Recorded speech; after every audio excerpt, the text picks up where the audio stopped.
Charles's hands trembled as he gripped the woman's wrist, dragging her toward the door.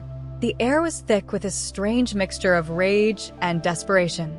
He could still hear the echoes of her cries, the sharp, sickening sound of her husband's hand striking her, and the chilling words the man had yelled.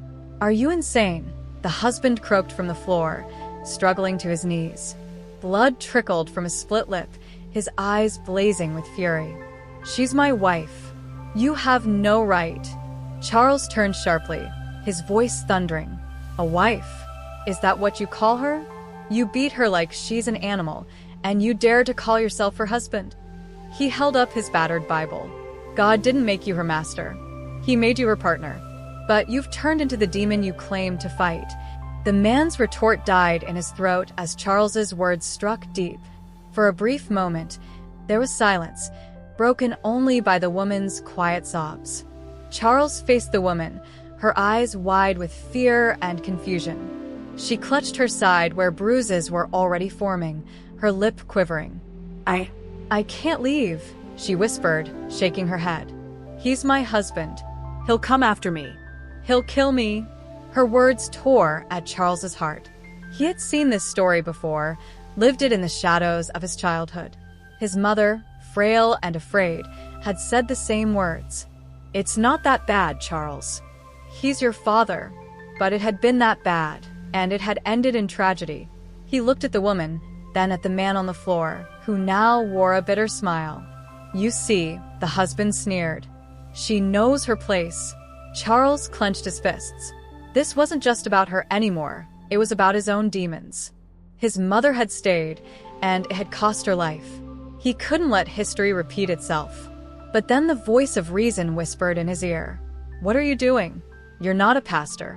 You're just a man who can barely hold it together. What happens if you take her? If you get her killed?" Charles stood at the edge of a precipice, caught between two equally terrifying choices. Walk away and leave her to her fate, or intervene and risk dragging them both into even deeper danger. As if sensing his hesitation, the woman's husband laughed darkly. "Go ahead," he taunted, blood smeared across his teeth. "Play the hero. You'll fail, just like you've failed at everything else." That was the spark. Charles's hesitation evaporated.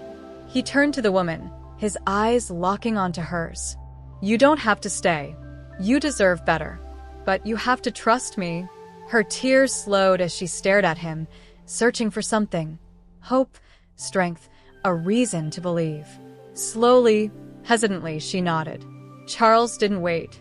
He pulled her toward the door, his grip firm but not forceful. The husband staggered to his feet, his rage igniting anew. "She's not going anywhere," he bellowed, lunging forward. Charles acted on instinct. Swinging his Bible like a weapon, he slammed it into the man's chest, sending him stumbling back. "Touch her again," Charles growled, "and I swear, you'll face more than just me." The husband froze, his eyes narrowing.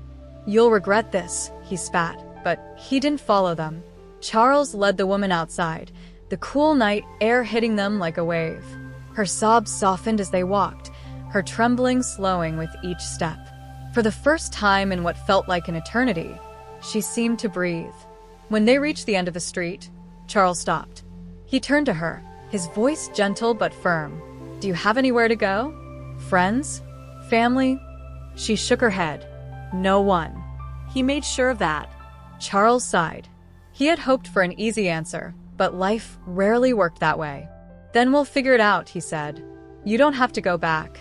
She looked at him, her eyes filling with a fragile kind of gratitude. "Why are you helping me?" she asked softly. "You don't even know me." Charles hesitated, his mind flashing back to his mother's face. "Because I couldn't help someone I loved once," he admitted. "But maybe I can help you." Her tears returned, but this time they were different. Tears of release, of relief. As they walked, Charles's phone buzzed in his pocket.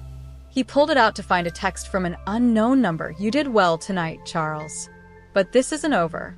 Prepare yourself." He froze, his grip tightening on the phone. The message made no sense. How did they know what had happened?